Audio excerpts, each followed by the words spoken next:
अस्सलाम वालेकुम स्टूडेंट्स। आज हम स्टार्ट करने जा रहे हैं बिजनेस लॉ, जो कि एक मुश्किल सब्जेक्ट कंसिडर किया जाता है बच्चों के लिए और स्टूडेंट्स इसको बहुत मुश्किल लेते हैं, लेकिन ये मुश्किल हरगिज़ नहीं है। इसकी अगर आप टर्मिनोलॉजीज और इसकी आप चीज़ें समझना शुरू कर दें, एक एक कॉन्सेप्ट समझना शुरू कर दें, तो आपके लिए बहुत ईजी हो जाता है ये सब्जेक्ट पढ़ने के लिए। और इस सब्जेक्ट के अंदर काफ़ी बच्चे फेल भी होते हैं और इसकी वजह भी हम लोग जानने की कोशिश करेंगे। आगे हम इसको डिस्कस करेंगे कि किस वजह से होते हैं। ड्राफ्टिंग टेक्निक की वजह से होते हैं या सही तरह से कोर्स कंप्लीट नहीं कर पाते उसकी वजह से होते हैं। इस वजह से हम इस कोर्स को आज हम बना रहे हैं और इसको आपके लिए लेकर आ रहे हैं कि आप सुकून से इसको बैठ के सुने, समझें और इसके अंदर जितनी भी चीज़ें हैं आप आराम से कॉन्सेप्ट को एक एक लाइन बाय लाइन और टॉपिक बाय टॉपिक आप उसको लेके चलते रहें आगे। तो सबसे पहले हम बिजनेस लॉ के अंदर जो हम डिस्कस करने जा रहे हैं वो है law of contract. Law of contract क्या होता है? दो पार्टीज के दरमियान, इसमें डिफरेंट कॉन्ट्रैक्ट्स भी आते हैं, लेकिन आप बेसिक कॉन्ट्रैक्ट की डेफिनेशन देखेंगे तो उसमें टू पार्टीज कॉन्ट्रैक्ट होता है, बायलैटरल कॉन्ट्रैक्ट होता है, उसकी परफॉर्मेंस, उसके अंदर परफॉर्मेंस भी होती है, कंसिडरेशन भी होती है, जो कि एसेंशियल्स के अंदर आप इसके नेक्स्ट वीडियो के अंदर इंशाल्लाह आप उसको डिस्कस करेंगे। इसके बाद है sale of good acts. Sale of good acts के अंदर बेसिकली प्रॉपर्टी की सेल होती है कि किसी गुड्स की सेल के अंदर जो एग्रीमेंट्स बनते हैं वो इस सारे सेल ऑफ गुड एक्ट्स के अंदर कंसिडर होते हैं और उसमें कवर होते हैं। इंशाल्लाह इसको भी डिटेल में आगे नेक्स्ट वीडियोस में देखेंगे। इसके बाद है पार्टनरशिप एक्ट। पार्टनरशिप एक्ट क्या है? जब भी आप बिजनेस फॉर्म होते हैं तीन तरीके के जो आप पढ़ चुके होंगे, शायद आपको इससे वाकिफ होंगे कि एक पार्टनरशिप होता है, सोल प्रोप्राइटर होता है और कॉर्पोरेशन होती है। तो पार्टनरशिप एक्ट जो है वो बेसिकली पार्टनरशिप के ऊपर बेस करता है। फॉर्म ऑफ बिजनेस पार्टनरशिप के अंदर जब दो और से ज़्यादा पार्टनर्स होते हैं वो जब एक एंटिटी फॉर्म करते हैं या पार्टनरशिप फॉर्म करते हैं, उसके अंदर हम पार्टनरशिप एक्ट को देखेंगे कि उसके अंदर एग्रीमेंट किस तरह से बनते हैं, उसके एसेंशियल्स क्या होते हैं। ये सारी चीज़ें हम इंशाल्लाह पार्टनरशिप एक्ट के अंदर देखेंगे। इसके बाद है निगोशिएबल इंस्ट्रूमेंट एक्ट।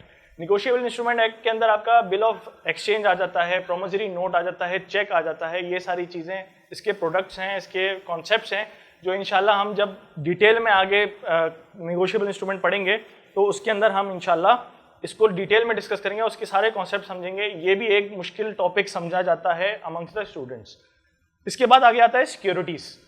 अच्छा, सिक्योरिटीज़ के अंदर अगर हम देखा जाए तो इसके अंदर आता है मॉर्गेजेस एंड इसके बाद हाइपोथिकेशन। हाइपोथिकेशन को हम डिटेल में डिस्कस करेंगे सिक्योरिटीज़ के अंदर ही। और दूसरी चीज़ जो आपको मैंने बताई है वो है मॉर्गेजेस। मॉर्गेजेस एंड प्लेज भी अलग अलग तरह की टर्म्स होती हैं, वो भी इंशाल्लाह हम सिक्योरिटी के अंदर डिटेल में डिस्कस करेंगे। इसके बाद है आपका carriage of good acts. Carriage of good acts ज़्यादातर जो इस्तेमाल होते हैं वो एग्रीमेंट्स हैं और वो जो कॉन्ट्रैक्ट्स हैं वो जो बाय सी या बाय रेल आपको माल गाड़ियाँ पहुँचाती हैं माल दूसरी जगह पे, दूसरे शहरों में, उसके दरमियान जो उनके कॉन्ट्रैक्ट्स होते हैं, जो उनके एग्रीमेंट्स होते हैं, वो सब के सब इसके अंदर इंशाल्लाह हम डिस्कस करेंगे इन फर्दर। अब आगे आ जाएँ आपको इंडस्ट्रियल लॉ। इंडस्ट्रियल लॉ के अंदर आ जाती हैं तीन चीज़ें। इंडस्ट्रियल लॉ के अंदर ही तीन चीज़ें फॉल करती हैं, जो कि है फैक्ट्रीज एक्ट।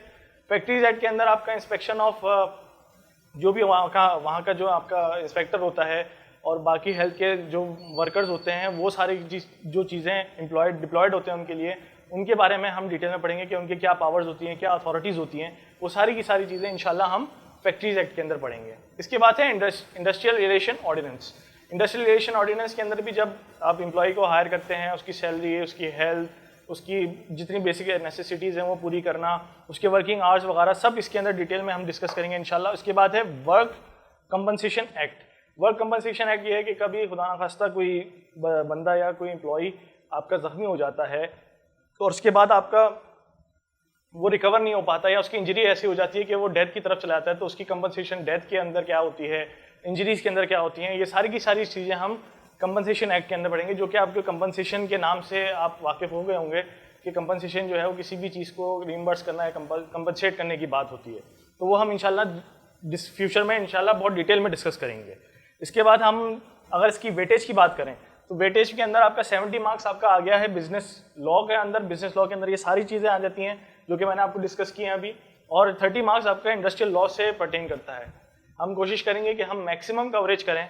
मैक्सिमम कवरेज करने से ये होगा कि आप जब पेपर के लिए बैठेंगे तो इंशाल्लाह आपके पास 30 मार्क्स और 70 मार्क्स दोनों चीज़ें आपके हाथ में होंगी और आप मैक्सिमम मार्क्स सिक्योर कर सकते हैं इन फ्यूचर। हम 30 मार्क्स को ज़्यादा फोकस इसलिए भी करेंगे क्योंकि ये पोर्शन बहुत छोटा है और 30 मार्क्स इजीली आप आराम से गेन कर सकते हैं। इसमें कोई इतनी ज़्यादा मुश्किलात नहीं होती, इतनी टेक्निकलिटीज़ नहीं है।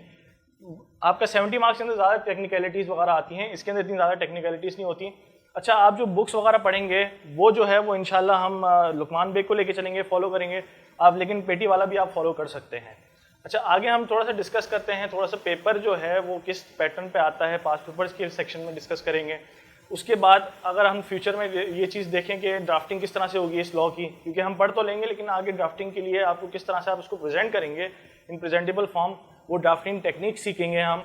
अच्छा, बुक से किस तरह से पढ़ना है, कुछ इंपॉर्टेंट टॉपिक्स होते हैं, कुछ इंपॉर्टेंट उसके वर्ड्स होते हैं जो कि एग्जामिनर आपके एग्जाम के अंदर आपकी बुक के अंदर मांग रहा होता है, एग्जामिनर आंसर शीट के अंदर आपकी मांग रहा होता है।